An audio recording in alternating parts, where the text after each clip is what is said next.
Για να δούμε εδώ ένα κομμάτι από την προς Γαλάτας επιστολή του Αποστόλου Παύλου, ο οποίος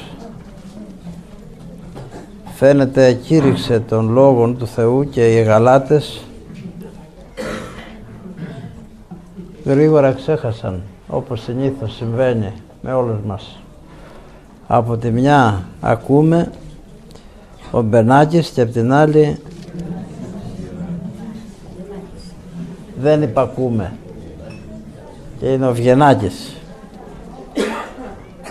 Γι' αυτό λέω εγώ μερικές φορές τα παιδάκια, λέω ακούτε τους γονείς? Ναι, λέει, τους ακούμε, και με τα δυο τα αυτιά. Γιατί μερικές φορές δεν ακούμε με τα δυο τα αυτιά, ακούμε με το ένα μόνο και το άλλο αδειάζει ότι ακούμε. Αδελφοί, λέει, τότε μεν ούκοι δότες Θεόν εδουλεύσατε, της μη φύση ούσι θεής. Νυν δε γνώντες Θεόν, μάλλον δε γνωστέντες υπό Θεού, πώς επιστρέφετε πάλιν επί τα ασθενή και πτωχά στοιχεία εις πάλιν άνωθεν δουλεύειν θέλετε? Όταν ήσασταν, λέει, ειδωλολάτρες, δουλεύατε εν γνώση, με συνείδησή σας, της μη φύση ούσι θεής. Δουλεύατε σε θεούς οι οποίοι δεν ήταν φύση θεοί, αλλά ήταν κατασκευασμένοι θεοί. Εσείς όμως τους λατρεύατε σαν να ήταν φυσικοί θεοί. Και πράγματι πόσο μερικές φορές υπάρχουν και σήμερα άνθρωποι που δουλεύουν στην πίστη σαν σε ιδωλατρικούς θεούς. Μερικά στοιχεία έτσι για να έρθουμε στα πράγματα. Με πόση ευλάβεια μερικές φορές ορισμένες κυρίες εφαρμόζουν κάτι παραδόσεις αλόκοτες, παράξενες. Παραδείγματα, όταν βγαίνει ένας νεκρός από το σπίτι, βάζουν ένα πιάτο μπροστά να του σπάσει. Αυτό έχει μια ρίζα ειδωλατρική. Για να φύγει το κακό, μην ξαναρθεί και σπάσει κανέναν άνθρωπο. Να σπάσει το πιάτο, να πάει εκεί το κακό. Ή όταν έχει ένα παιδάκι, ένα μωρούλι, έχει κάποια βασκανία, τρέχουν εκεί με τους σογιάδες, με τα αυτά, με κάτι αλόκοτες προσευχές, με πολύ ζήλο και ευλάβεια. Και παρόλο που πάμε και στην εκκλησία, εκεί αυτά τα έχουμε μερικές φορές από παραδέχτη, τα πήρα από τη μάνα μου, έτσι τα πήρα από τους γονείς μου, έτσι τα πήρα από τους δικούς μου. Και λένε και προσευχές, και τι προσευχές λένε?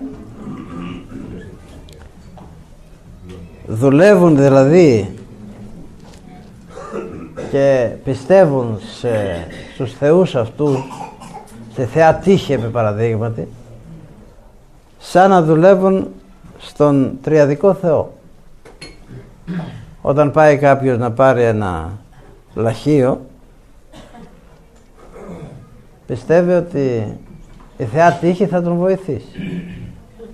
Αφήστε που σήμερα έχουμε μια κίνηση προς τους συγκεκριμένους παλαιούς ειδωλατρικούς θεούς, και μάλιστα εδώ στην περιοχή αυτή η κίνηση λαβαίνει σάρκα και οστά.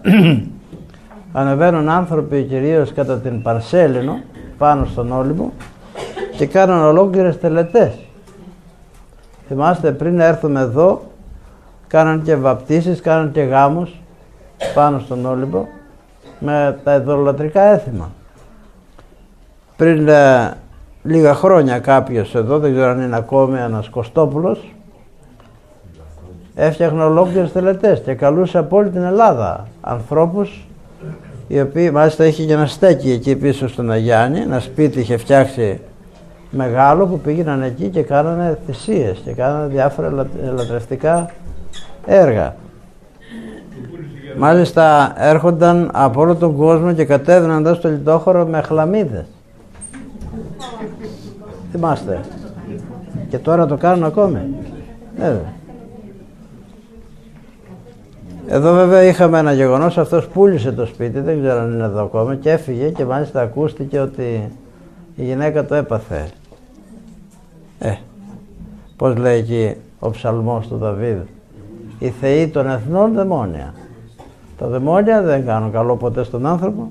Έπαθε η γυναίκα του και μάλιστα την έπιασε και μια αυτή φαίνεται και έκοψε τη γλώσσα της, λέει. Την άκουσε και την έκοψε. Δεν ξέρω αν αυτά είναι αλήθεια, ακούγονται αυτά και μάλιστα φύγαν και πήγαν στη Γερμανία. Λοιπόν, δείγμα ότι υπάρχει μια κίνηση σήμερα που οι άνθρωποι θέλουν να επαναφέρουν το σκοταδισμό εκείνο των ειδωλατρών που δεν έχει καμιά σχέση με το φως της αλήθειας του Χριστού που έφερε και αποκάλυψε τον τριαδικό Θεό. Και μάλιστα δουλεύουν και πιστεύουν με ζήλο.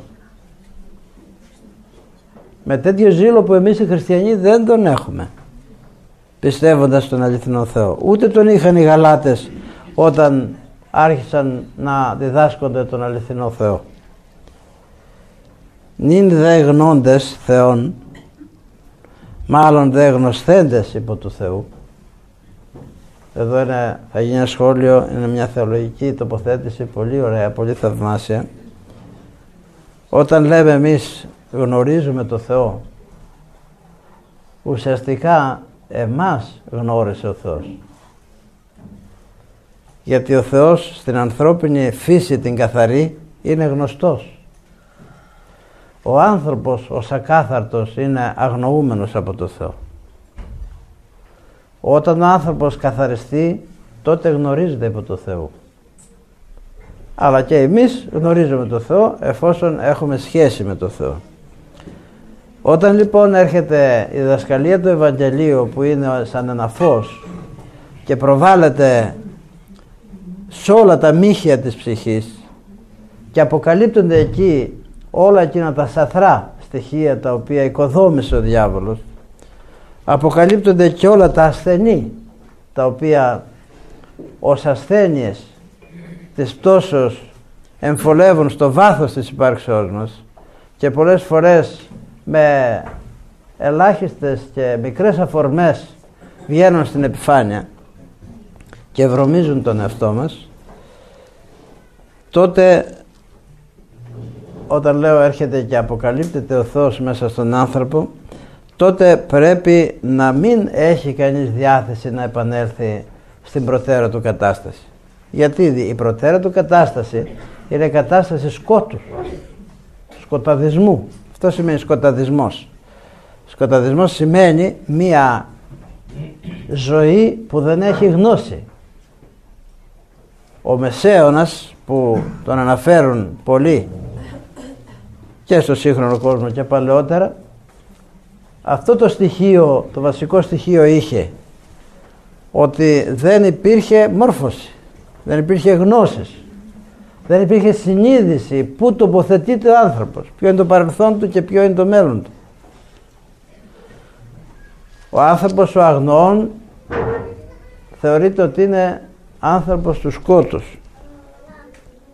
Όταν λοιπόν κανείς φωτίζεται και αποκαλύπτονται τα στοιχεία εκείνα τα οποία βρωμίζουν τον εαυτό του και τα αποβάλλει αυτά τα στοιχεία, είναι άδικο για την ανθρώπινη φύση να επανέρχεται κανείς στον τόπο αυτόν πάλι που δούλευε την παλιά εποχή και μάλιστα με ζήλο. Ξέρετε για ποιο λόγο δουλεύει κανείς με ζήλο στα πάθη και στις αμαρτίες και στις θεολατρίες? Γιατί δεν έχει τον πολεμούντα. Δεν υπάρχει ο διάβολος να πολεμάει και δεν δίνει ο διάβολος στοιχεία αντιπαλότητος πλέον. Όχι μόνο δεν πολεμάει, αλλά ενισχύει και δουλεύει μέσα στο μυαλό και λέει τούτος ο δρόμος που ακολουθείς είναι ο σωστός. Πρόσεξε, μη σε παρασύρουν οι παπάδες. Πρόσεξε, μη σε παρασύρουν οι άνθρωποι οι οποίοι θεωρούνται κατά αυτούς υποδέστεροι. Προχθές είχαμε μία επαφή με κάποιο πρόσωπο και έλεγε για ορισμένους ανθρώπους οι οποίοι δεν είναι κοντά στην Εκκλησία. Είχαν την πολύ μικρή και υποβαθμισμένη ιδέα για τους χριστιανούς. Αυτοί είναι τέλος πάντων ανθρωπάκια. άνθρωποι οι οποίοι δεν ξέρουν τι τους γίνεται. Εμείς είμαστε οι σοφοί. Και αν ψάξεις να βρεις μέσα στο μυαλό τους ή μέσα στην καρδιά τους στοιχεία σοφίας, θα δεις στοιχεία άθλια, όχι σοφίας.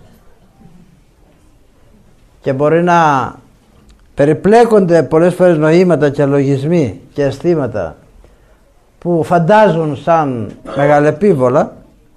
Όταν φανερωθούν αυτά μπροστά στο φως της αλήθειας του Χριστού, θα καταλάβει κανείς ότι ο ίδιος δηλαδή που τα προβάλλει θα καταλάβει πόσο φτωχά είναι μπροστά σε εκείνα τα οποία έφερε ο Θεός. Εμόρανεν, λέει ο Θεός, τους σοφούς του κόσμου του αιώνος τούτου. Γιατί τους εμόρανε? Δεν τους εμόρανε ο Θεός, αλλά με την παρουσία του Θεού φανερώθηκε η μόρανσή τους, η μορία τους. Ο Θεός δεν μοραίνει και δεν σοφίζει κανέναν. Έδωκε στοιχεία σοφίας πάνω στη φύση του ανθρώπου και με την επιδότηση της χάριτος έδωκε πολύ περισσότερα. Αλλά όταν κανείς αυτά τα αποπέμπει, τα αποβάλλει από τον εαυτό του, τότε οικοδομούνται στοιχεία τα οποία δεν έχουν καμιά σχέση με την αλήθεια μέσα του. Όταν λοιπόν φανερωθούν αυτά, φανερωθεί η αλήθεια του Θεού, αμέσως φανερώνεται και η αξία αυτών. Γι' αυτό λέει ο Θεός εμόρανε τους σοφούς του κόσμου του αιώνος τούτου. Γιατί? Διότι φανερωνόμενος ο Χριστός, η μορία του Σταυρού η φαινομενική, φανέρωσε τη σοφία του Θεού. Πώς με ένα πάθος κατήργησε τα πάθη του ανθρώπου, που δεν μπορούσε να το φανταστεί κανείς αυτό. Δεν μπορεί να το συλλάβει καμιά σοφία ανθρώπινη πώς με ένα πάθος, και μάλιστα πάθος οδυνηρό του Σταυρού, να απαλλάξει κανείς τους ανθρώπους από τα πάθη. Επέστρεφαν, φαίνεται, οι Γαλάτες στα πτωχά στοιχεία, όπως λέει εδώ, τα ασθενή και πτωχά στοιχεία, τα οποία δούλευαν παλαιότερα, και τους κακίζει εδώ ο Απόστολος Παύλος και τους λέει: τι κάνετε εδώ πέρα? Εσείς γίνατε τέκνα Θεού και τώρα επανέρχεστε, επιστρέφετε πάλι επί τα ασθενή και τα πτωχά στοιχεία τα οποία δουλεύατε την παλιά εποχή.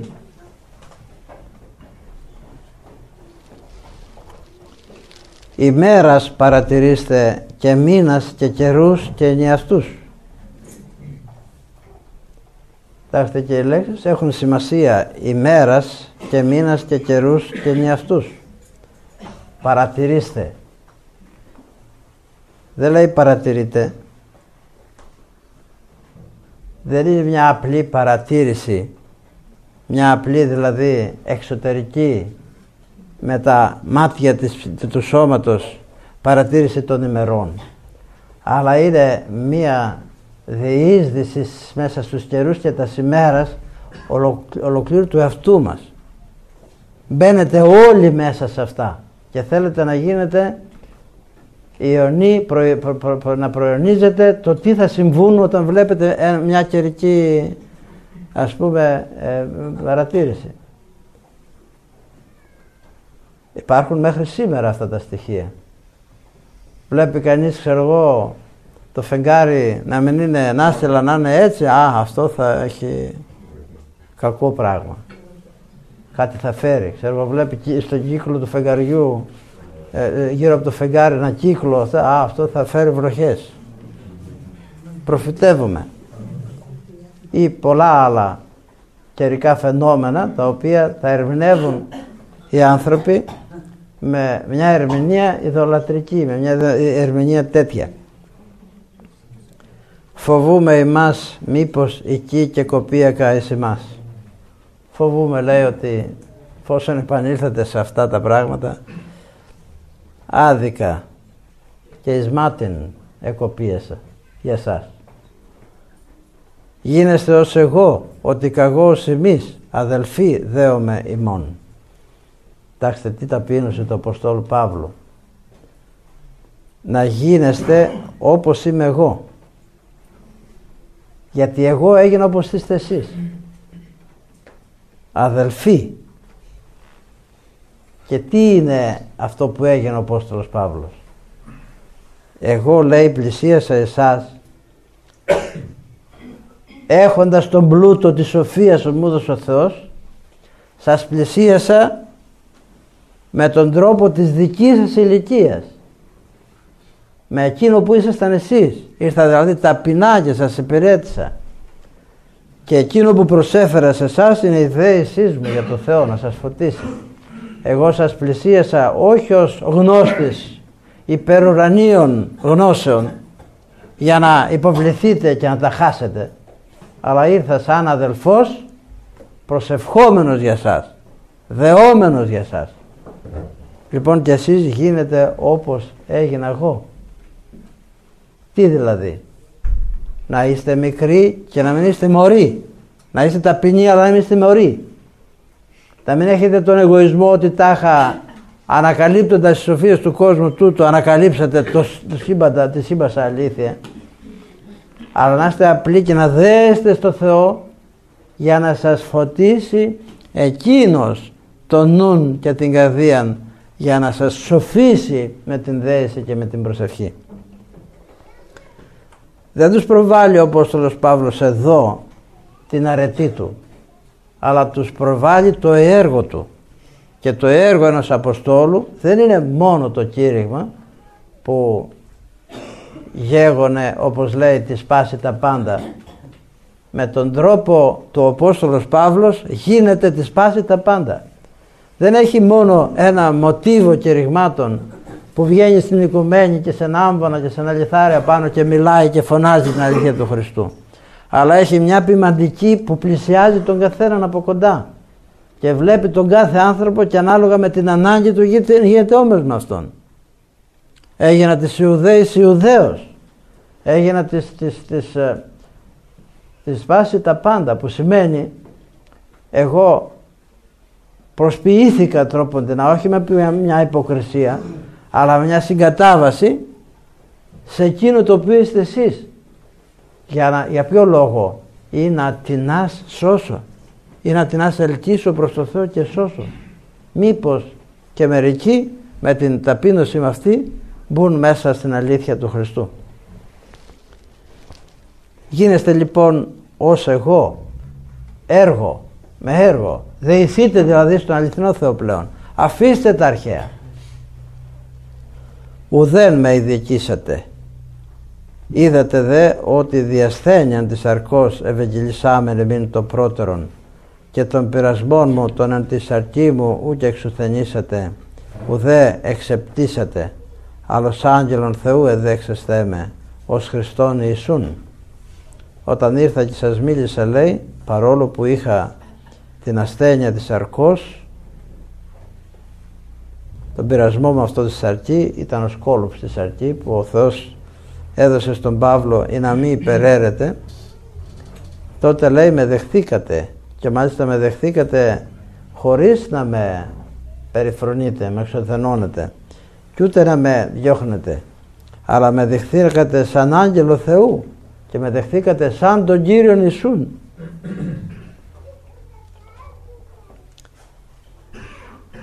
Δεν με αδικήσατε, λέει, τότε, ενώ τώρα με αδικείτε. Γιατί τον αδικούν τον Απόστολο Παύλο? Γιατί φεύγοντας από την αλήθεια, ξέρετε, ένας άνθρωπος όταν δεν τηρεί τον νόμο του Θεού, αυτό δεν έχει επίπτωση μόνο στην ίδια του την ύπαρξη, αλλά έχει και επίπτωση και στον διδάσκαλο που τον διδάσκει. Μερικές φορές το αισθανόμαστε αυτό μέσα μας. Όταν ένας άνθρωπος δεν τηρεί τον νόμο του Θεού, πνευματικό μας τέκνον, νιώθουμε ότι αποτύχαμε. Νιώθουμε ότι αυτό που λέει εδώ, εις μάτιν κηρύττουμε και δίνουμε τη μαρτυρία του Θεού. Και εμείς μεν είμαστε αμαρτωλοί και ομοιοπαθείς. Ο Απόστολος Παύλος όμως ήταν ένας υπέροχος Άγιος και άνθρωπος. Και αυτό δημιουργούσε μέσα στην ψυχή του θλίψη βαθύτατη και πόνο, όταν έβλεπε τα πρώην πνευματικά του τέκνα που τον αποθέωναν συλλαμβάνοντας την διδασκαλία του Χριστού, αυτή τη στιγμή να σύρονται και πάλι μέσα στις οδούς της θεολατρίας. Εάν στη σημερινή εποχή, στη θέση της ιδωλατρίας, δεν βάλουμε μόνο αυτά τα στοιχεία που ανέφερα προηγουμένως, που μερικοί τα έχουν, μερικοί δεν τα έχουν. Αν βάλουμε τον τρόπο ζωής που ζούμε, η σύγχρονη εποχή έχει να παρουσιάσει όχι λατρεία στους θεούς, σαν ύπαρκτους θεούς, αλλά έχει να παρουσιάσει λατρεία σε υπαρκτούς θεούς, που είναι τα ίδια του τα πάθη. Τότε οι άνθρωποι τα πάθη τους τα φτιάχνανε αντικειμενικούς θεούς και τα λατρεύανε μέσα από τη φαντασία τους. Πού όμως? Όχι πάνω τους, έξω τους. Φτιάχνανε βωμούς και λατρεύανε. Σήμερα καταργούν τους βωμούς και λατρεύουν τα ίδια τους τα πάθη και κομπάζουν γι' αυτά. Όταν ένας άνθρωπος, σε παραδείγματι, έχει μια εξουσία, νομίζει ότι αυτή η εξουσία τον καταξιώνει και ότι με αυτή θα επιβληθεί πάνω στους ανθρώπους. Και δεν είναι τίποτα άλλο αυτό παρά ένας τεράστιος εγωισμός που δουλεύει σε αυτό το πάθος. Ή όταν ένας άνθρωπος έχει χρήματα πολλά, που η φιλαργυρία είναι ένα άλλο μεγάλο πάθος, που τον άνθρωπο τον κάνει να ξεφεύγει όχι από τα θεία αλλά από τα ανθρώπινα, να γίνεται τύραννος των ανθρώπων, κυριολεκτικά τύραννος των ανθρώπων. Βλέπετε ανθρώπους που πλουτίζουν, αμέσως η συμπεριφορά τους έναντι των άλλων ανθρώπων αλλάζει τελείως. Μια φορά στα Γιαννιτσά, όταν ήμουνα, ήταν ένας μαρμαράς και όταν θέλαμε να φτιάχνουμε κάτι πηγαίναμε και κόβαμε μάρμαρα και ξέρετε με πόση έτσι φιλοφροσύνη μας δεχότανε.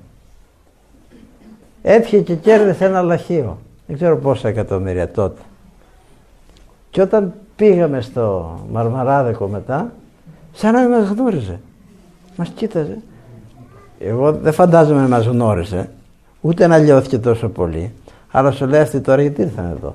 Θα άμαθαν ότι κέρδισα και θα έρθαν να μου ζητήσουν χρήματα. Αμέσως άλλαξε συμπεριφορά.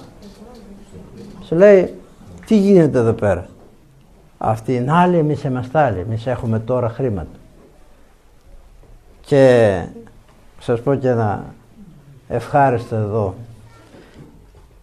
Έλεγε κάποιος, πετυχημένος άνδρας θεωρείται εκείνος ο οποίος βγάζει χρήματα περισσότερα από όσα ξοδεύει η γυναίκα του.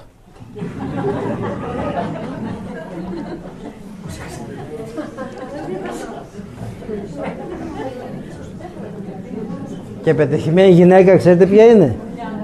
Εκείνη που βρίσκει τέτοιον άνδρα.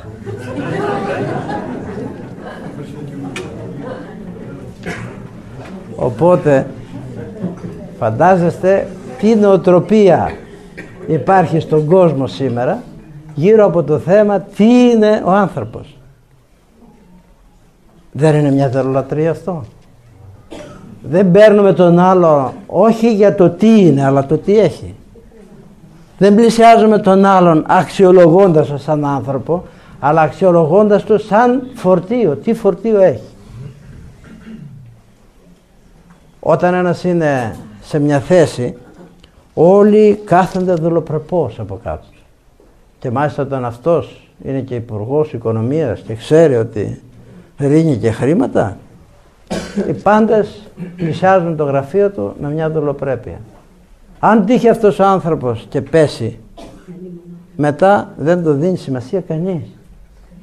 Θυμάστε, Τσοβόλα δώσ' τα όλα, όλοι από πάνω. Μόλις ο Τσοβόλας έφτιαξε κόμμα, κανείς κοντά του. Ο Τσοβόλας τότε ήταν καλός που έδινε. Μετά όταν έγινε κόμμα και ήταν, από ό,τι φαινόταν, ήταν λίγα και ειλικρινής σε μερικά πράγματα. Πάντα η αντιπολίτευση είναι ειλικρινής. Αμέσως δεν το γνώρισε ο ελληνικός λαός. Θέλω να πω πόσο αξιολογούμε τα πράγματα και σήμερα έτσι όπως την παλιά εποχή. Οι αρχαίοι βγάζανε διάφορα για τέτοιες περιπτώσεις θυμόσοφα και τα έχουν καταγράψει και ο λαός μας πάρα πολλές φορές έχει βγάλει ορισμένες παροιμίες που δείχνουν ακριβώς αυτές τις πραγματικότητες. Εγώ λέει σας ευαγγελισάμεν τότε και με δεχθήκατε παρόλο των πειρασμών μου, με δεχθήκατε σαν τον Ιησούν Χριστόν. Τι σουν ειν ο μακαρισμός ημών? Ποιος ήταν τότε ο μακαρισμός σας? Για ποιο λόγο με μακαρίζατε και με επενούσατε? Μαρτυρώ γαριμήν ότι ή δυνατόν τους οφθαλμούς ημών εξορίξαντες, αν εδώ κατέμε. Τέτοια τιμή είχατε, ώστε ακόμη θα θέλατε να βγάλετε και τα μάτια σας, να μου τα δώσετε. Θα λάβατε πώς δεχόμαστε μερικές φορές στην αρχή τον εργάτη του Θεού. Λένε οι καλόγεροι, οι έμπεροι καλόγεροι, τον γέροντα, λέει, ο υποτακτικός τον βλέπει με 3 τρόπους. Στην αρχή τον βλέπει σαν Θεό. Μετά από ένα διάστημα τον βλέπει σαν άνθρωπο. Και μετά από ένα άλλο διάστημα τον βλέπει σαν διάβολο. Ο ίδιος υποτακτικός. Γιατί?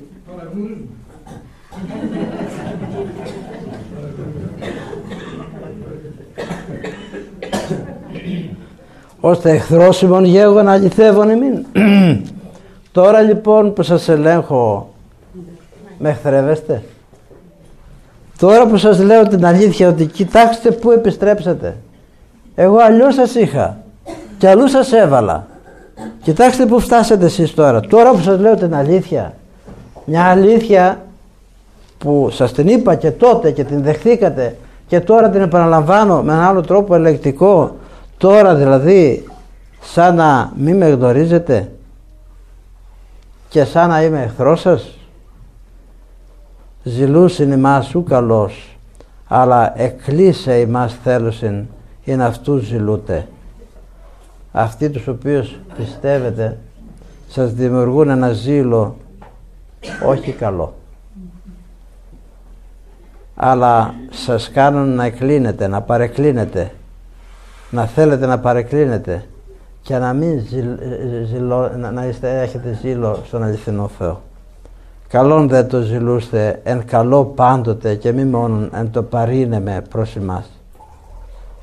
Εκείνο το οποίο θα πρέπει να έχετε ζήλο είναι όχι μόνο όταν είμαι δίπλα σας, όταν είναι δίπλα σας να δημιουργείτε και να φράζετε το ζήλο σας, αλλά όταν είμαι απόν και να τον εκφράζετε για το καλό, όχι για μένα, λέει ο Απόστολος Παύλος. Μερικές φορές ακόμη και εμείς οι καλόγεροι, όταν αντιλαμβάνονται οι καλόγεροι ότι είναι ο ηγούμενος μέσα στην ακολουθία, έρχονται όλοι. Μόλις αντιλαμβάνονται ότι ο ηγούμενος μπορεί να λείπει μερικοί, και δεν είναι της εποχής αυτό, ήταν και παλιά. Παλιά οι γεροντάδες βάζανε ειδικών φύλακα στην πόρτα να ελέγχει αυτόν ο οποίος φεύγει από την ακολουθία. Για τι φεύγεις, πού πας, πόσο θα φύγεις, πόσο θα αργήσεις, ώστε να μην δίδεται ευκαιρία στον πειρασμό να πειράζει. Πολλές φορές μερικοί δεν κατεβαίνουν στην ακολουθία. Του χτυπάς την πόρτα, α, ξέρεις, είμαι λίγο αδιάθετος σήμερα. Μόλις τελειώνει η ακολουθία και η λειτουργία, τσουπ τον βλέπεις, βγαίνει έξω. Πού είναι η αδιαθεσία σου? Πέρασε τώρα.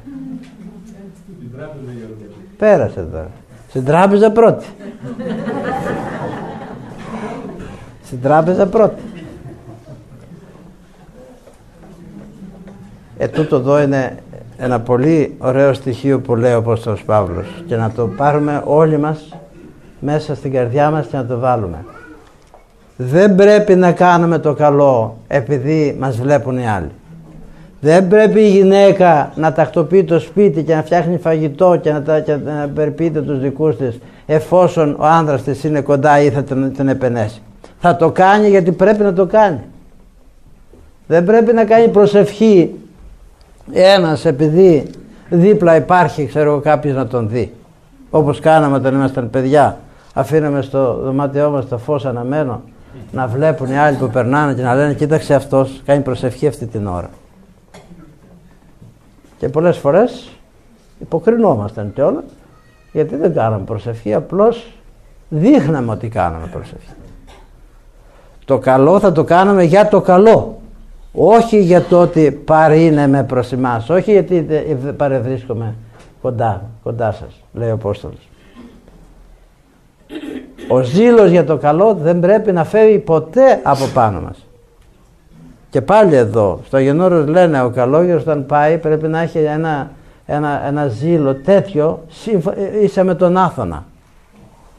Είσαι με τον Άθωνα, τέτοιο ζήλο για τα καλογερικά, ώστε να του μείνει στο τέλος της ζωής του είσαι με ένα αυγό. Φαντάζεστε πως μειώνεται ο ζήλος για το καλό. Τι είναι εκείνο το οποίο μειώνει το ζήλο στον άνθρωπο? Υπάρχουν πολλά στοιχεία. Πρώτον είναι ο χρόνος. Πάντα ο χρόνος, ξέρετε, δουλεύει εναντίον του ανθρώπου και στο σώμα του και στην ψυχή του. Δεύτερον είναι η αμέλειά μας. Η αμέλεια δημιουργεί στον άνθρωπο έκπτωση. Εκπίπτει ο άνθρωπος από το ζήλο τον πρώτο. Και μπορεί ο ζήλος ο πρώτος να είναι υψηλός, γιατί δεν έχει το στοιχείο του πειρασμού, αφήνει απείραχτο τον άνθρωπο ο Θεός. Όμως δεν πρέπει να τον ξεχνάμε ποτέ, γιατί αυτός είναι ο γνήσιος ζήλος. Εκεί πρέπει να καταλήξουμε, να φτάσουμε σε μια κατάσταση που να μην πειραζόμαστε από τον διάβολο, αλλά να μην ενοχλούμαστε από τον πειρασμό του διαβόλου. Εκεί σταμάτησε τον πειρασμό ο Θεός και μας έδωσε τον πρώτο ζήλο που είναι υψηλός, ατόφιο χρυσάφι, χωρίς κάποια ας πούμε άλλη ανάμειξη μέσα. Εκεί πρέπει να καταλήξουμε. Στην αρχή μας το δίνει δωρεάν και εν συνεχεία πρέπει να εργαστούμε για να τον διατηρήσουμε όσο δυνατόν αμύωτον και στο τέλος να φτάσουμε σε αυτό το μεγάλο ζήλο που έφταναν οι Άγιοι της Εκκλησίας, ώστε να νιώθουν μέσα τους ως θεοί επί της γης. Να νιώθουν δηλαδή το Θεό μέσα στην καρδιά τους και να πετάνε, όχι να πατάνε. Αυτός ο ζήλος έχει και ένα άλλο αίτιο. Είναι ένα αίτιο το οποίο μπορεί να γίνει και αίτιο να αυξηθεί ο ζήλος, αλλά σε πολλούς ανθρώπους γίνεται αίτιο να μαραθεί και να μειωθεί ο ζήλος. Είναι οι πειρασμοί. Ο Θεός όταν παραχωρεί πειρασμούς, ο διάβολος όταν πειράζει τον άνθρωπο, τον πειράζει για να του μειώσει το ζήλο. Ο Θεός όταν παραχωρεί τον πειρασμό του διαβόλου στον άνθρωπο, τον παραχωρεί για να αυξήσει το ζήλο. Και εμείς ακολουθούμε πάλι το έργο εδώ του διαβόλου και όχι του Θεού και μειώνουμε το ζήλο. Δεν βλέπεις. Κάνουμε το απόδειπνο σήμερα, αύριο, μεθαύριο, ένα χρόνο το κάνουμε, μετά από ένα χρόνο κάτι συμβαίνει, πάει το κόβουμε το απόδειπνο. Γιατί? Δεν μπορούμε, ξέρω εγώ, δεν έχουμε δυσκολία, αργήσαμε το βράδυ, έχουμε ξένους, έχουμε αυτό, κάποια αιτία δημιουργείται να κοπεί μια-δυο φορές το απόδειπνο, πάει κόβεται μετά και πού να το ξαναφέρεις πάλι. Πήραμε απόφαση να διαβάζουμε τους χαιρετισμούς κάθε μέρα, τους διαβάζουμε, ευχαριστιόμαστε στην αρχή, μετά από λίγο πάει ένα χαιρετισμοί, φεύγουν και αυτοί από τη ζωή μας. Φεύγει και η προσευχή το πρωί, είπαμε να κάνουμε και το κανόνα, τουλάχιστον μας κρατάει ο κανόνας από μια κλωστή από το Θεό. Δώστε εκεί αγκουμαχάμε να κάνουμε τις μετάνοιες, ούτε κανόνας, τα αφήνουμε κι αυτά. Και με το ζόρι πάμε στο κρεβάτι να πέσουμε κάνοντας μόνο το σταυρό, κι αν το κάνουμε γι' αυτό. Καταλάβατε πόσο ο διάβολος κλέβει τον ζήλο από τον άνθρωπο για το καλό, για την ωφέλειά μας, για την ψυχή μας. Γι' αυτό εδώ ήθελε βία και νοθεία και ακρίβεια. Βέβαια. Η βία δημιουργεί ακριβώς αυτή την ανάπτυξη του ζήλου. Χωρίς βία δεν μπορεί κανείς να ισχυριστεί ότι θα διατηρήσει το ζήλο που του έδωσε ο Θεός. Και εδώ είναι το μυστικό, ότι όταν βιάζουμε τον εαυτό μας να διατηρήσουμε το ζήλο τον αρχικό, ο Θεός μας πολλαπλασιάζει το ζήλο και μας το δημιουργεί μέσα μας σαν φωτιά μεγάλη. Αυτός ο ζήλος έχει και μια άλλη αιτία, πολλές αιτίες έχει. Μερικές φορές είναι το φαγητό, είναι στοιχείο το οποίο μας κόβει το ζήλο για το αγαθό. Τα πολλά φαγιά τον άνθρωπο τον μαραίνουν ως προς τα πνευματικά, δεν τον αφήνουν να ακολουθεί τα πνευματικά. Οι κατακρίσεις, οι πολλές κατακρίσεις. Όταν κατακρίνεις σε εγκαταλείπει ο Θεός και μετά από λίγο νιώθεις τον εαυτό σου μαραμένο, καμιά όρεξη για τα πνευματικά. Η ενασχόληση με τα κοσμικά, ενασχόληση με τις περπερίες που λέμε, τα στολίσματα και τα αυτά. Πόσα πράγματα δημιουργούν χτύπημα του ζήλου μας προς το καλό. Μέσα στο χρόνο ο διάβολος δουλεύει, αλλά και μέσα στο χρόνο πρέπει να δουλεύουμε κι εμείς. Και ο Θεός μέσα στο χρόνο δουλεύει. Μέσα στο χρόνο εισέρχεται η ελπίδα του ανθρώπου για σωτηρία. Αν δεν υπήρχε ο χρόνος, δεν θα υπήρχε τρόπος να σωθούμε, να αλλάξουμε. Πρέπει να υπάρχει εναλλαγή χρόνου. Σήμερα είμαστε έτσι, αύριο να είμαστε αλλιώς. Αν δεν υπάρχει χρόνος, δεν μπορούμε να αλλάξουμε. Αλλά μέσα στον χρόνο και ο Θεός δημιουργεί την επέμβασή Του και μας χαρίζει χρονικά την αιωνιότητά Του. Χρονικά την αιωνιότητά Του. Αλλά ο Απόστολος, πάντα σαν στοργικός πατέρας, καταλήγει, όπως είδαμε και σε μια άλλη περικοπή του, καταλήγει με ένα επιφώνημα στοργικό, τεκνία μου. Παρόλο που κάνουν αυτά, αμέσως επανέρχεται η ψυχή του Αποστόλου και λέει, τεκνία μου, ους πάλιν οδύνω άχρη σου μορφωθεί Χριστός εν ημίν. Παιδιά μου, παιδάκια μου, αυτό σημαίνει τα τέχνια μου, παιδάκια μου, χαριτωμένα μου παιδάκια. Ους πάλιν οδύνω άχρη σου μορφωθεί Χριστός εν ημίν.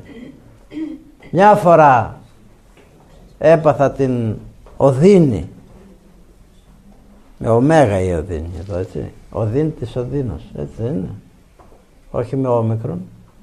Η οδύνη με ωμέγα είναι ο πόνος της γυναικός που γεννάει.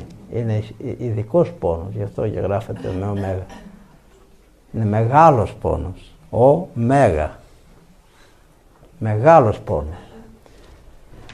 Πρώτη φορά οδύνησα να σας γεννήσω και τώρα πάλι, λέει, οδύνω, πάλι σας ξαναγεννάω, πάλι ζητώ να επιστρέψετε. Παιδιά μου, παιδάκια μου, ελάτε πάλι στο Χριστό, εκεί όπου θα βρείτε τη χαρά σας.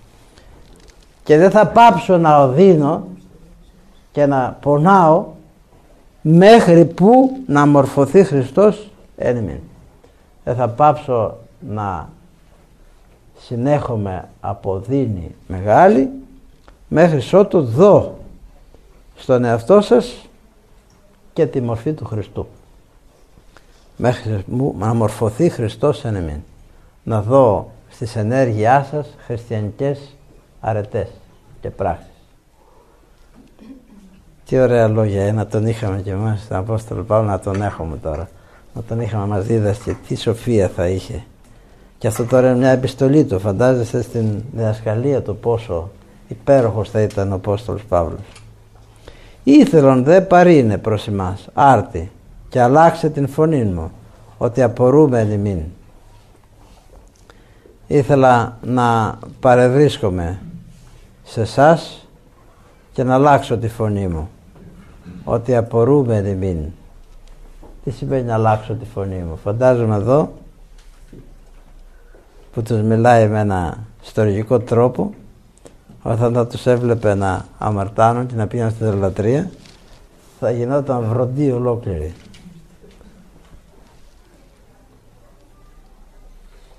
Έχω απορία, λέει, και εκπλήσωμαι με τις ενέργειές σας. Λέγεται μη, οι υπονόμων θέλοντες είναι, των νόμων ουκ ακούετε. Εσείς που θέλετε να είστε, λέει, κάτω από τον νόμο. Εδώ ο νόμος είναι ο φυσικός νόμος, δεν είναι ο νόμος της Παλαιάς Διαθήκης, γιατί οι Γαλάτες δεν είχαν τη γνώση της Παλαιάς Διαθήκης όπως οι Εβραίοι, αλλά εδώ είναι ο φυσικός νόμος, αυτή η φυσική ροπή προς το κακό. Όσοι θέλετε να είστε σε αυτή τη φυσική ροπή προς το κακό τον νόμο αυτόν δεν τον ακούετε τουλάχιστον? Γιατί μερικές φορές μας διδάσκουν και τα πάθημα. Οι μεγαλύτερες δασκαλίες, ξέρετε, στον άνθρωπο δεν είναι από τα αυτιά, είναι από την εμπειρία. Ή θα διδαχθείς το νόμο το φυσικό, δηλαδή το νόμο που ακολουθεί η πεσμένη φύση, και θα δεις ότι δεν πάει πουθενά, απλώς σου δημιουργεί κενά τεράστια, σου δημιουργεί θλίψεις πολλές και θα αναγκαστείς να επανέλθεις. Ή θα ακούσεις τον νόμο του Θεού, ο οποίος οδηγεί από ξέφωτο σε ξέφωτο και από κορυφή σε κορυφή και από γνώση σε γνώση, μέχρι σου μορφωθεί εν εμεί Χριστός. Εφόσον λοιπόν μερικές φορές δεν πειθόμεθα από τα λόγια των Αγίων, ας πιστούμε όλοι μας από τα έργα τα εμπαθή της ζωής μας. Να δούμε τη ματαιότητα των παθών, να δούμε την φθορά που δημιουργούν τα πάθη, να δούμε τα σκοτάδια που δημιουργούμε στην ψυχή μας, οι ελλείψεις των φωτολαμπίδων του Θεού. Και αυτό να μας διδάξει και να στρέψουμε τον εαυτό μας πάρα αυτά προς την οδόν του Κυρίου, από όπου θα αντλήσουμε πλέον την ζωή του Χριστού. Αυτό το κομματάκι ήταν ένα από τα σπάνια κομματάκια του Απόστολου Παύλου και δίνει στον καθένα από εμάς να καταλάβουμε τι σημασία έχει να ακολουθεί κανείς την σοφία και την φωτισμένη ζωή του Θεού και τι μορία είναι να ακολουθεί κανείς την κοσμική ζωή και την δολατρική ζωή. Πόσο εσωτερικά αξιολογείται και αξιοποιείται ο άνθρωπος και μέσα του, ορθοποδεί, αλλά και έξω του τιμάται, έστω και αν πολεμάται, η ενέργειά του,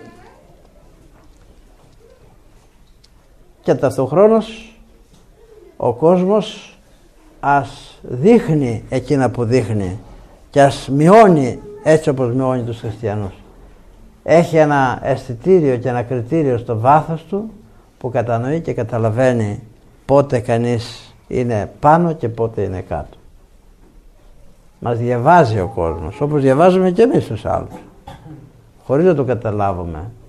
Παραμικρή μας ενέργεια γίνεται αντιληπτή στον άνθρωπο και σπάνια το κριτήριο του κόσμου έτσι όπως το διαμόρφωσε η πίστη μας σφάλει πάνω στα θέματα της πίστεως. Τα γνωστικά, όχι τα πρακτικά. Όλοι ξέρουμε ποιο είναι το σωστό και αξιολογούμε το σωστό. Δεν μπορούμε να το κάνουμε όμως. Βλέπετε, έρχονται κοσμικοί άνθρωποι και μας λένε, πάτερ, εσείς που εργάζεστε εδώ και γιάζεστε και γνωρίζετε το Θεό και λοιπά, και που να ξέρετε τι κάνουμε εμείς εδώ. Λοιπόν, εμείς που είμαστε εκεί, αυτοί που είμαστε αμαρτωλοί, κάντε προσευχή για μας. Αμέσως βλέπει κανείς τη διαφορά. Μέσα του γνωρίζει ότι κάπου αλλού, σε ένα χώρο τέτοιο, τουλάχιστον πρέπει να υπάρχει μια τέτοια ζωή. Και αμέσως αξιολογεί τη δική του ζωή, την μετράει με αυτή τη ζωή. Και όλοι οι άνθρωποι, όλοι μας αμαρτωλοί και εμείς, βγάζουμε το καπέλο μας μπροστά στους αθλητάς του Θεού, τους Αγίους. Και όλοι πέφτουμε και προστινάμε τον Άγιο. Για ποιο λόγο? Διότι ήθλισε εν Κυρίω, επώνεσε, εμάτωσε, ίδρωσε και πήρε το στέφανο της νίκης. Και αυτός γίνεται παράδειγμα για όλους εμάς. Ο χριστιανισμός δηλαδή ουσιαστικά εφαρμοσμένο Ευαγγέλιο το βλέπουμε στην μορφή των Αγίων, στο βίο των Αγίων. Γι' αυτό και όπως λέει ο πατήρ Πόποβιτς, ο Ιωστίνος Πόποβιτς, οι Άγιοι είναι τα ανοιχτά βιβλία των χριστιανών.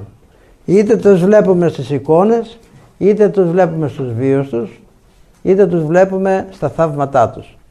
Οι Άγιοι είναι εκείνοι οι οποίοι οδηγούν και καθοδηγούν τους ανθρώπους.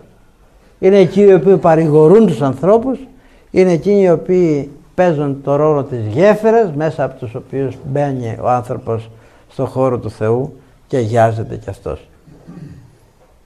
Ο Απόστολος Παύλος είναι ένας από τους μεγαλύτερους Αγίους της Εκκλησίας μας. Μας διδάσκει και με τον λόγο του και με το έργο του.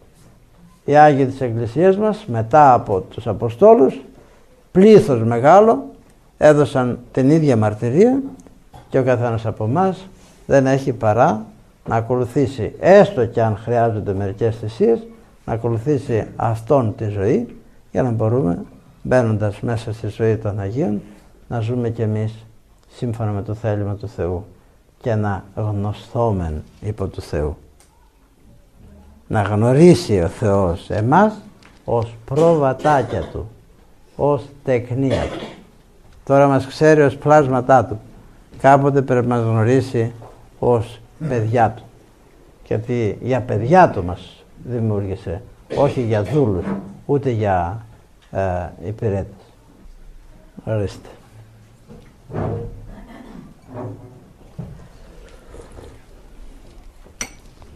Άλλος περχακτήν.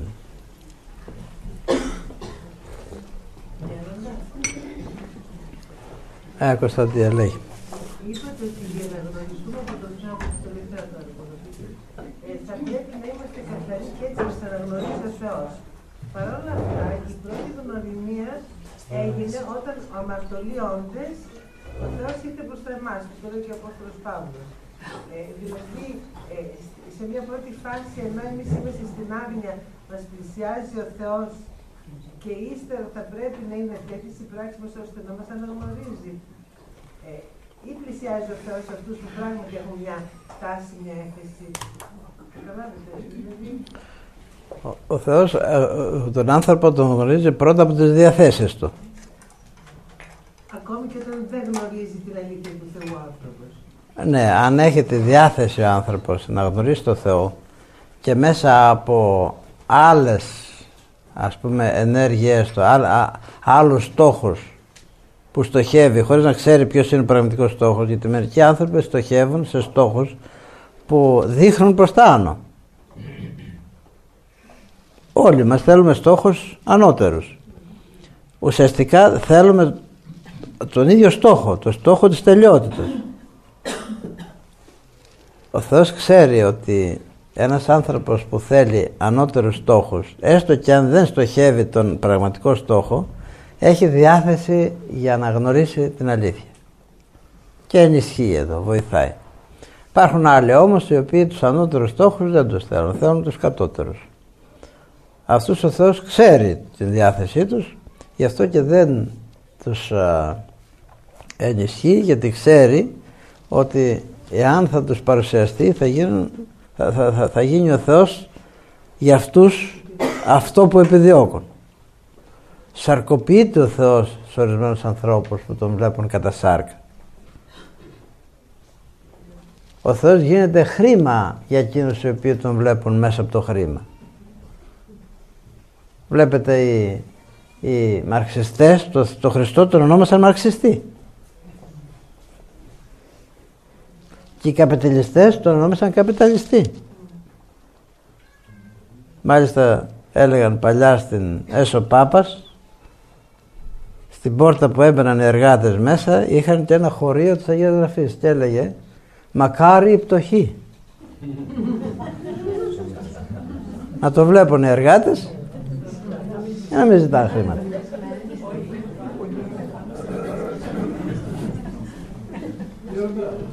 Ναι. Έτσι όπως το είπατε, εμένα μου φαίνεται στο αστείο, σαν να λέτε ότι ο Θεός αγαπάει μόνο τους καλούς, μόνο τι που έχουν καλή διάθεση. Έχω την εντύπωση ότι ο Θεός μας αγαπάει όλους. Ο Θεός... Τι λέμε στο απόδειμνο, τι λέμε στο απόδειμνο? Τι λέμε? Ο τους δικαίους αγαπών και τους αμαρτωλούς ελέων. Ακριβώς. Τους ελεία και αγαπάει και τους ελεία. Άλλο το ελαιόν και άλλο αγαπών. Έχω την εντύπωση ότι ο Θεός μας βλέπει όλους παιδιά, ακόμα και τους αμαρτωλούς. Ίσως αυτό το ελαιόν να τον βλέπει τον αμαρτωλό ακόμα καλύτερα. Ναι, να τον βλέπει με συμπάθεια. Το ελαιόν έτσι το εννοώ. Με συμπάθεια, δηλαδή δεν μπορώ να καταλάβω ότι αγαπάει μόνο τους καλούς ή Θεός ήταν τότε. Τι σημασία υπάρχει στη λέξη αγάπη όμως? Αγαπάει και το κακό ο Θεός. Ο Θεός ήρθε και έσωσε τον άνθρωπο, τον πρόδωσε, που τον σταύρωσε, που τον έφτιαξε. Τώρα δεν θα πει αυτός εκεί πέρα το ληστή. Το ληστή, οποιοδήποτε, δηλαδή. Κάποιος θα αγαπάει, δηλαδή αυτό που, και εκείνο που άλλη που λέει. Γιατί δεν έσωσε και τον αριστερό ληστή τότε?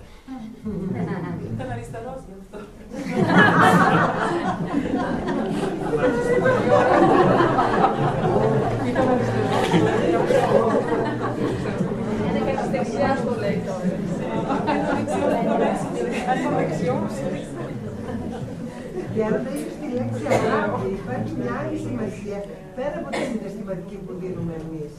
Ίσως πρέπει να αναπτύξετε αυτό τι είναι αγάπη και... Το θέμα της αγάπης του Θεού είναι, όπως λέγαμε πάντα, είναι μια σχέση. Από την ώρα που ο άνθρωπος δημιουργεί σχέσεις με τον Θεό, αμέσως χύνεται η αγάπη του Θεού πάνω του. Από την ώρα που ο άνθρωπος δεν αναφέρεται στο Θεό και δεν δημιουργεί σχέση με τον Θεό, τότε ο Θεός δεν πάβει να έχει το έλεος. Έλεος τι σημαίνει? Το έλεος έχει πάρα πολλές έννοιες. Το έλεος σημαίνει μια βοήθεια εκ των έξω, προγονιά του. Βοηθάει. Το έλεος σημαίνει μια παρακολούθηση του ανθρώπου, μην τυχόν κάποτε μετανοήσει για να του δώσει την αγάπη. Το έλεος σημαίνει το να βάζει τους Αγίους, τους αγγέλους να τον προφυλάσσουν και να προσεύχονται γι' αυτόν. Το έλεος σημαίνει ανοιχτή καρδιά πράγματι του Θεού, αλλά χωρίς αποτέλεσμα, χωρίς ανταπόκριση. Καταλάβατε? Ενώ η αγάπη είναι ένας τρόπος συμβιώσεως, σχέσεως. Εμείς βλέπετε δεν λέμε Κύριε αγάπη σών με, λέμε Κύριε λέει σών με. Γιατί? Διότι έχουμε ανάγκη πρώτα από μετάνοια, έχουμε ανάγκη από παρακολούθηση, έχουμε από ιατρική περίθαλψη, έχουμε ανάγκη από θεραπεία. Αυτό σημαίνει το έλεος. Το έλεος του Θεού κρύβει βέβαια αγάπη, δεν μπορώ να πούμε, εκπηγάζει από την αγάπη, αλλά η ενεργούσα αγάπη του Θεού στον αμαρτωλό, κυρίως στον αμετανόητο, δεν έχει λάβει ακόμη σάρκα και οστά, όπως έχει λάβει σάρκα και οστά η ενεργούσα αγάπη του πιστού. Καταλάβατε? Η ενεργούσα αγάπη, η σχέση του πιστού με το Θεό δημιουργεί την ενεργούσα αγάπη του Θεού. Εκ του σύνεγγης, μέσα στην καρδιά του ο Θεός είναι, μέσα στην καρδιά του Θεού είναι ο άνθρωπος και μέσα στην καρδιά του ανθρώπου είναι ο Θεός. Ενώ το έλεος του δεν έχει φτάσει ακόμη εκεί στον προορισμό του. Απλώς μένει ανοιχτό και περιμένει τον άνθρωπο. Πότε θα ανταποκριθεί? Ασφαλώς να πέσει και εκεί επάνω η αγάπη του και να κάψει τα πάθη του ανθρώπου για να τον θεραπεύσει. Έτσι θα το δούμε γιατί άμα είναι έτσι θα φτάσουμε στο πεπρωμένο, στο κισμέτη, δηλαδή στον απόλυτο προορισμό. Αυτό που έπεσαν πάρα πολλοί, ας πούμε, ιδίως στην εποχή του Οριγένους, ότι ο Θεός επειδή έχει αγάπη όλους θα τους σώσει. Όλους θα τους σώσει. Το τι θα κάνει ο Θεός εμείς δεν μπορούμε να το ξέρουμε μέσα στη σοφία του, αλλά το τι θα κάνει ο άνθρωπος πρέπει να ξέρουμε και να βλέπουμε. Το θα κάνουμε εμείς. Ο Θεός χωρίς εμάς δεν μπορεί να σώσει. Δεν σώζει χωρίς να θέλουμε εμείς. Άμα δεν θέλουμε πώς θα μας σώουμε το ζώρο μας πήγε στο λαιμό. Καταλάβατε, γι' αυτό και πρέπει να προσέχουμε στη ζωή μας, γιατί μερικές φορές μας δικαιολογεί αυτό και λέμε ας κάνω ό,τι κάνω τώρα. Ο Θεός αγάπη θα με σώσει. Ναι, αλλά άμα θα έρθει και θα πει ουκίδα εμάς, τι σημαίνει ουκίδα εμάς? Δεν σας ξέρω. Δεν δίνουμε εμείς αγάπη και έλεος στον συνάνθρωπό μας για να γνωρίσουμε Θεό. Και άμα δεν έχουμε αγάπη στους ανθρώπους σημαίνει ότι δεν έχουμε αγάπη στο Θεό. Βέβαια. Το ένα είναι αποτέλεσμα του άλλου. Πώς θέλουμε έλεος και αγάπη όταν δεν δίνουμε έλεος? Ακριβώς. Και αυτό είναι ένα στάδιο πριν. Το στάδιο μετά είναι αυτό με τις 10 παρθένες. Βλέπεις, οι 10 ήταν και οι 10 παρθένες. Τους έλειπε κάτι. Τι τους έλειπε? Αυτή η σχέση. Το έλεον. Το έλεον. Τι είναι το έλεον? Το έλεον είναι ένα στοιχείο που κρατάει αναμένο το φως της αγάπης. Και αυτό το στοιχείο είναι η διάθεση του ανθρώπου να μπει μέσα στο Θεό. Η επαγρύπνηση. Βλέπεις, έμεναν εκεί. Αγρυπνούσες οι παρθένες. Και μετά πήγαιναν και άλλες και χτύπαγαν. Ουκίδα εμάς. Πάει. Μα τόσο ανέλεος είναι ο Θεός, αφού χτύπαγαν, πάει, έφυγε. Ήρθε ο νυμφίος. Τελείωσε ο γάμος. Είναι φοβερά αυτά τα χωρία. Βλέπετε, ο Θεός πάντα θέλει σωθήνε.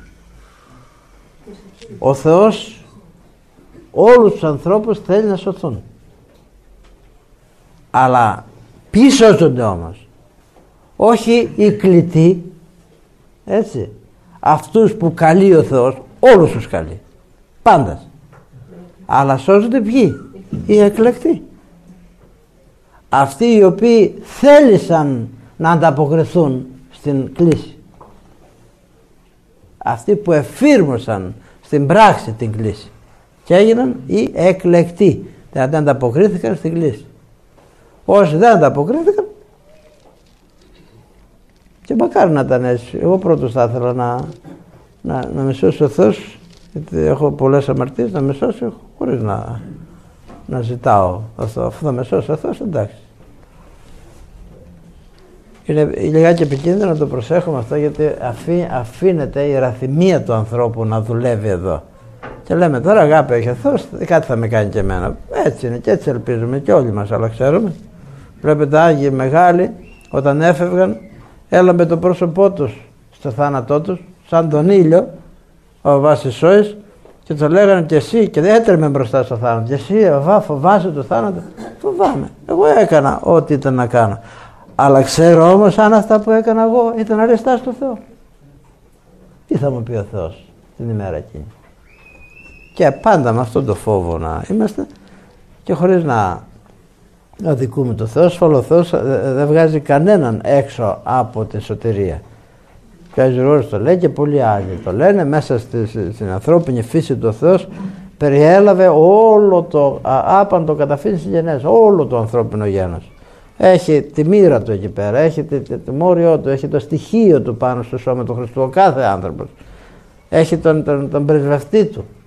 Ο Θεός είναι ως άνθρωπος, ο Θεός είναι πρεσβευτής στη θεότητα. Αλλά εάν κανείς δεν πάει να λάβει τη θέση του, έφτιαξε σπίτι ο Θεός μέσα στον εαυτό του. Όταν ένας δεν πάει να πάρει το δωμάτιό του, τι του κάνει, μένει κενό το δωμάτιο.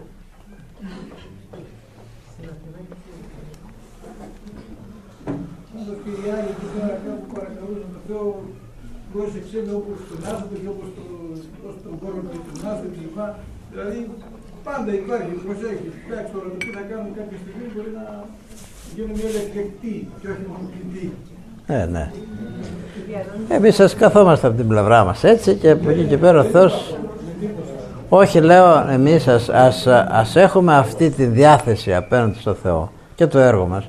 Και ασφαλώς ο Θεός, έτσι πιστεύουμε. Αν δεν πιστεύουμε στο έλεος του Θεού, να ξέρεις, κανείς δεν σωζόταν. Ποιος μπορεί να πει ότι εγώ είμαι άξιος? Ποιος μπορεί να πει ότι εγώ είμαι άξιος? Θεέ μου, σώσε με. Μπροστά στο Θεό μπορεί να υψώσει το ανάστημά του. Μόνο οι προτεστάντες το λένε, ότι εγώ αξιώθηκα να σωθώ. Πρωτού έρθει η ώρα της σωτηρίας, λέει εγώ σώθηκα. Τι σώθηκες βέβαια? Εδώ είσαι σε άλλα αυτά, ορίστε. Θα ήθελα λίγο να σταθούμε σε αυτό που λέμε για την αγάπη. Είπατε προηγουμένως ότι η αγάπη είναι πάνω απ' όλα σχέση. Άλλο το έλεος και άλλο η αγάπη. Είναι σχέση. Και ζητάτε από εμάς, ζητείτε. Ορίστε κύριε Κωνσταντίνε. Ναι. Είπαμε ότι η αγάπη είναι σχέση. Άλλο το έλεος και άλλο η αγάπη. Και η αγάπη εκδηλώνεται στον άνθρωπο από το Θεό εφόσον υπάρχει σχέση μαζί του. Παρ' όλα αυτά όμως απαιτείται από εμάς, απαιτείται αλφαγιώτα, να αγαπούμε ο ένας τον άλλον. Άσχετα αν υπάρχει ή δεν υπάρχει σχέση. Γιατί πολλές φορές, πώς να το διατυπώσω, ότι ξέρετε, το λέει ο Απόστολος Ιωάννης αυτό. Η επικοινωνία ανάμεσα στους ανθρώπους και φυσικά δεν υπάρχει η σχέση, άρα και η αγάπη. Το έλεος μπορεί να υπάρχει, να επιθυμούμε κάτι περισσότερο, αλλά δεν φτάνουμε στην κατάσταση αυτή της σχέσης. Πώς απαιτείται από τους ανθρώπους να τον... Ο Άγιος Ιωάννης ο θεολόγος το λέει σε μια επιστολή του.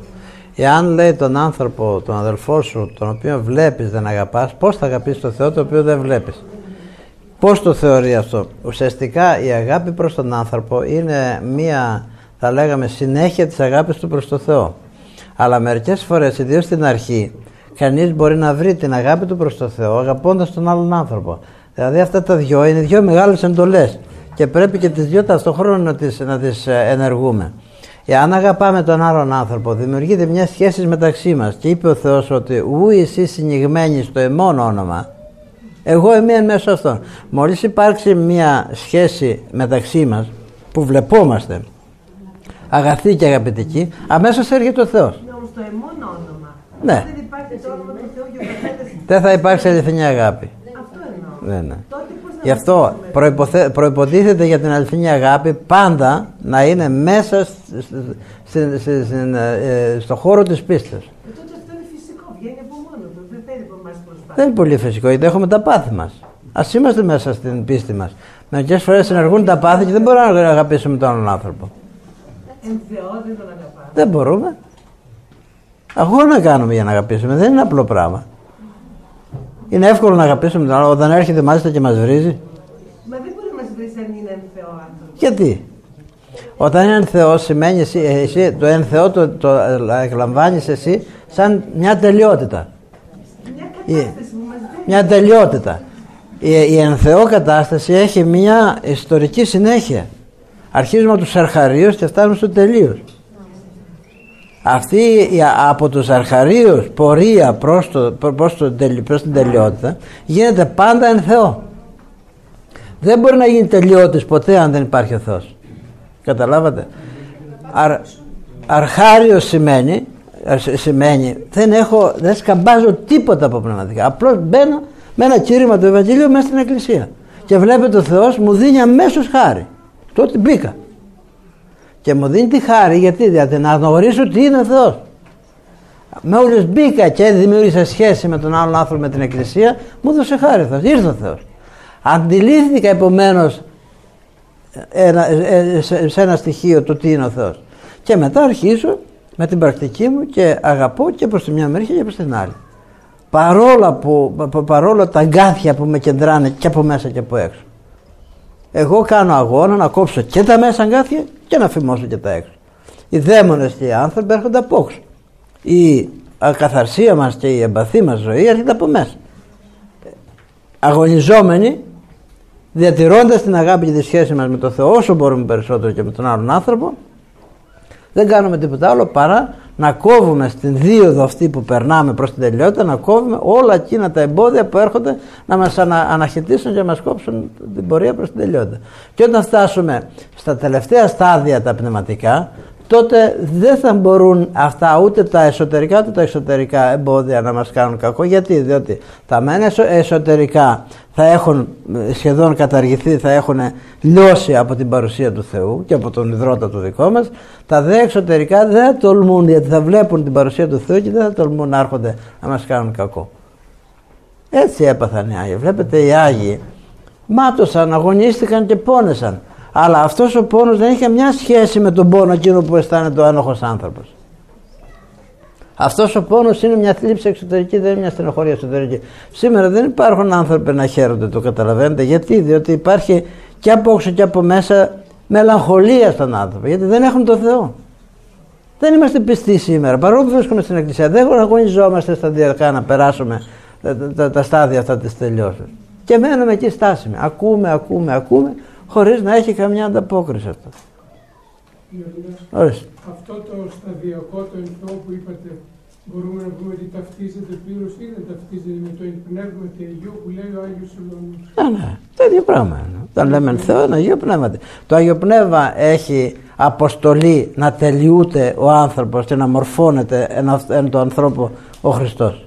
Η αποστολή του Πνεύματος στην Εκκλησία έχει αυτό το έργο. Και όταν λέμε το Πνεύμα, η χάρις είναι της Αγίας Τριάδος, η ίδια. Αλλά το Άγιο Πνεύμα ως πρόσωπο, όπως ως πρόσωπο ο Χριστός σαρκώθηκε, έτσι το Άγιο Πνεύμα εργάζεται να μορφωθεί ο σαρκωμένος Χριστός στον κάθε άνθρωπο. Καταλάβατε? Αυτή η ανπνεύματη, ας πούμε, ενέργεια της τελειώσεώς μας είναι αναγκαία, δεν μπορεί να γίνει αλλιώς. Πώς αλλιώς θα είναι? Εδώ αγωνιζόμαστε μερικές φορές και παρόλο που έχουμε και τη βοήθεια του Θεού, βλέπετε, πέφτουμε. Αν δεν έχουμε και τη βοήθεια του Θεού, πώς θα αγωνιστεί και ποιος θα αγωνιστεί? Και ποιος υπάρχει άνθρωπος στον κόσμο να αγωνίζεται έτσι ώστε να απαλλάσσεται από τα πάθη? Δεν υπάρχει. Ούτε και αυτοί οι μεγάλοι ασκητές της Ινδίας, οι γκουρού και οι αυτοί που λέμε, που κάνουν τεράστιες, θα λέγαμε, ασκήσεις, δεν μπορούν να φτάσουν εκεί. Γιατί? Διότι μπλοκάρουν μέσα στην ψυχή. Μπορεί να δημιουργήσεις μια φήμωση στο σώμα, να μην ενεργήσει εμπαθώς, αλλά δεν μπορεί να δημιουργήσεις φήμωση στην ψυχή να ενεργήσει εμπαθώς, γιατί εκεί μέσα γίνεται ο μεγαλύτερος μήλος.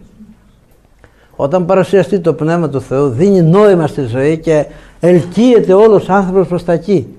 Μάτι, αυτή και πόδι είναι κοντά στο Θεό πλέον. Άμα δεν υπάρχει αυτό το στοιχείο που να σε ελκύσει, θα μπερδευτείς, ό,τι και να κάνεις. Εμπλέκεται ο άνθρωπος, μπερδεύεται, ταλαιπωρείται μέσα του, μόνος του αναγωνίζεται.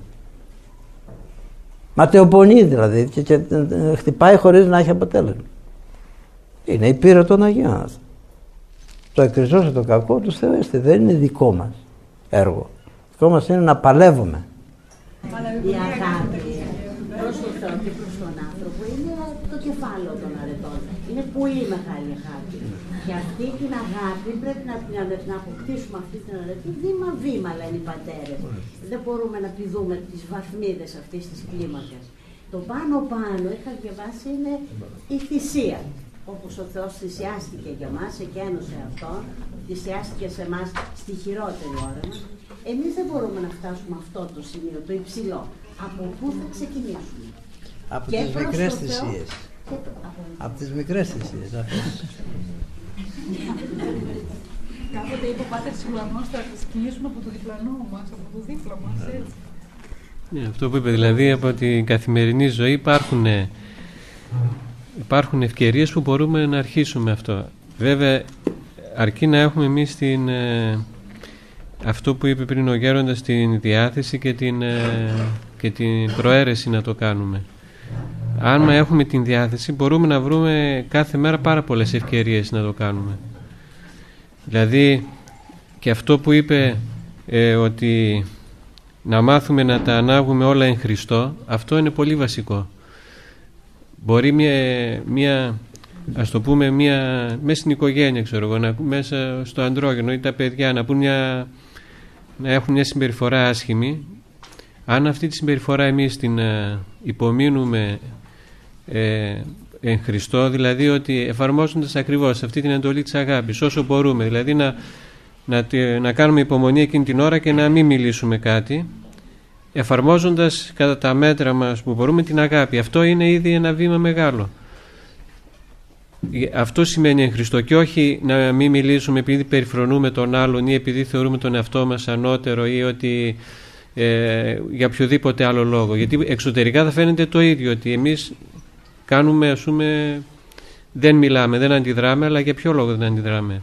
Δεν αντιδράμε επειδή θέλουμε να εφαρμόσουμε την εντολή της αγάπης ή δεν αντιδράμε επειδή περιφρονούμε τον άλλον ή φοβόμαστε τον άλλον ή θέλουμε να δείξουμε ότι είμαστε ενάρετοι, ας το πούμε. Οπότε αν σε αυτά τα καθημερινά μάθουμε να συμπεριφερόμαστε σωστά, σιγά σιγά και πολλές φορές ίσως και η σωτηρία μας εξαρτάται από αυτά τα μικρά καθημερινά, όχι από τις μεγάλες.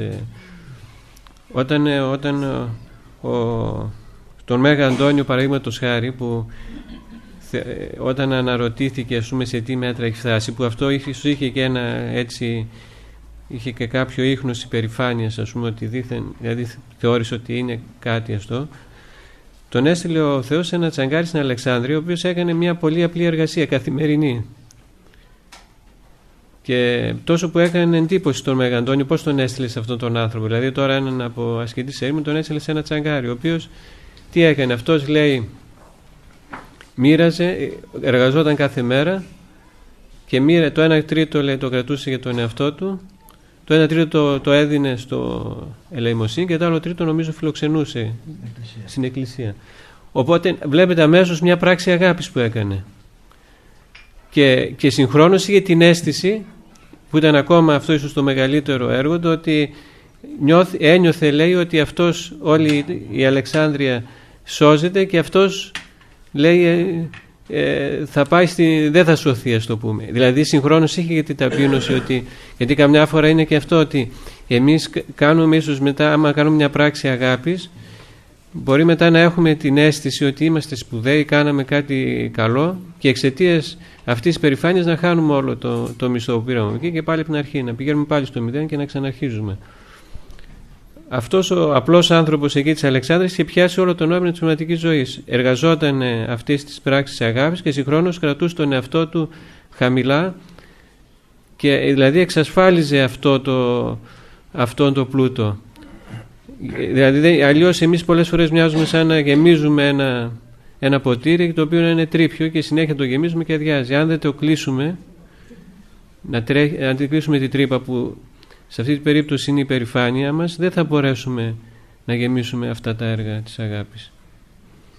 Και για να πούμε αυτό, γι' αυτό έλεγε, το είχαμε ξαναπεί, και όταν λέει ο πατήρ Σοφρόνιος μια φορά πήγε στον Άγιο Σουλανό και του έλεγε, έτσι ενθουσιασμένος που είχε διαβάσει τους πατέρες και αυτά, και του έλεγε τι διάβασε ξέρω εγώ, τότε λέει, του είπε ο Άγιος Σουλανός και λέει, νομίζεις, λέει, ότι είναι σημαντικό αυτό? Σημαντικό, λέει, είναι να μπορεί κανείς να είναι ταπεινός για να μπορέσει να αγαπάει. Και αυτό ο πατήρ Σοφρόνιος το θεωρούσε σαν τον τελικό λόγο. Δηλαδή έλεγε ότι αν θέλαμε με 2 λέξεις να πούμε όλη τη διδασκαλία του Αγίου Σουλανού, θα ήταν σε αυτές τις λέξεις. Και βλέπουμε αυτές οι λέξεις είναι μέσα στην παράδοση της Εκκλησίας, είναι η ζωή που ακολούθησε αυτός ο Τσαγκάρης, ή αυτό που λέγαμε, μου φαίνεται για τον Άγιο Σισόη, ότι εκεί που ο τόπος, λέει, που βάλεται ο σατανάς, εκεί νιώθω τον εαυτό μου να είναι. Βλέπουμε όλη η διαχρονική πνευματική ιστορία της Εκκλησίας να συμπυκνώνεται σε αυτές τις λέξεις. Ο Βάσδωρόθεος έχει ένα ωραίο παράδειγμα εδώ που δείχνει πόσο μεγάλη τέχνη και προσοχή χρειάζεται να τηρήσει αυτά τα πράγματα κανείς. Φέρει σαν παράδειγμα το κολυμβητή. Ο κολυμβητής, λέει, έχει την εξής τέχνη: όταν υψώνεται ένα κύμα, δεν πάει να πέσει πάνω του, γιατί θα τον πετάξει χιλιόμετρα μακριά. Ο εγωιστής άνθρωπος, μόλις έρχεται ένας πειρασμός, λέει, εγώ θα τον αντιμετωπίσω, και πηγαίνοντας να αντιμετωπίσει δεν υπολογίζει την μεγάλη δύναμη του πειρασμού και πέφτει επάνω του και ταλαιπωρείται, τον βγάζει νοκάουτ που λέμε. Αλλά ο καλός κολυμβητής, λέει, τι κάνει? Πέφτει κάτω από το κύμα, φεύγει το κύμα, ταπεινώνεται δηλαδή, φεύγει το κύμα και προχωρεί. Έρχεται άλλο κύμα, ξαναπέφτει και προχωρεί. Και έτσι προχωρεί. Αλλιώς θα το βγάζει σε στεριά και θα το πετάξει στα βράχια. Και δεν επιτυγχάνει εκείνο για το οποίο πήγε άλλωστε. Βλέπετε, βρίσκουν παραδείγματάκια τέτοια οι πατέρες που δείχνουν το πώς πρέπει να εργάζεται και να ακολουθεί κανείς τους πειρασμούς της ζωής. Έρχονται άνθρωποι και μας λένε, έπεσα πάτε σε αυτό το πάθος, αλλά την άλλη φορά όμως δεν θα πέσω. Του λέω, μη λες έτσι, μη λες έτσι, αλλά λες, με τη βοήθεια του Θεού δεν θα πέσω, αν με φυλάξει ο Θεός. Εάν δεν ακολουθείς αυτό το δρόμο, σίγουρα θα πέσει, γιατί δεν μπορεί ο άνθρωπος να τα βγάλει με το κακό, με το διάβολο. Ο διάβολος είναι δυνατότατος. Και όπου φοβάται το Θεό, δεν φοβάται εμάς. Τι είμαστε εμείς, τσόφλια είμαστε εμείς.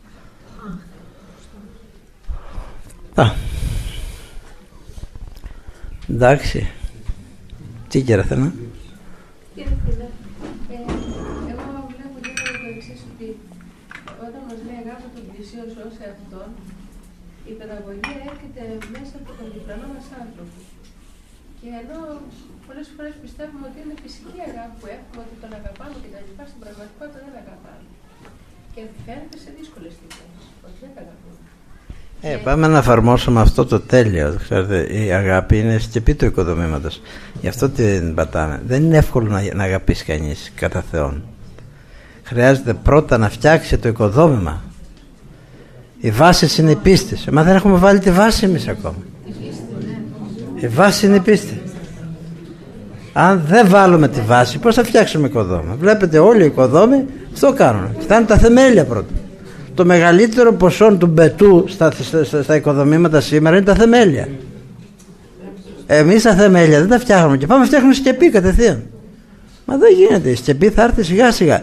Πρώτα θα βάλεις τα θεμέλια και θα την έχεις στο νου σου τη σκεπή. Θα τη σχεδιάσεις, θα την κάνεις, θα προσπαθείς. Πώς θα την εφαρμόζεις? Είναι στην ιδέα σου, στην αυτή. Μετά σιγά σιγά οικοδομώντας την οικοδομή της πίστης, θα έρθει η ώρα που θα πεις, να την τώρα, θα μπει η σκεπή εκεί στη θέση που της ανήκει. Και αυτό λέει τον Οδυσσίος. Γιατί λέει και αν δεν αγαπάς τον άνθρωπο που τον βλέπεις, ας πούμε, τον Θεό πώς θα τον αγαπήσεις? Τον Οδυσσίος, αυτό που είναι πολύ κοντά. Έτσι. να δεθούν τα πετραδάκια το ένα με το άλλο. Δεν είναι για μακρινό άνθρωπο, δεν λέει για αυτό, για τον άνθρωπο που είναι δίπλα σου. Ναι, ναι. Αυτό.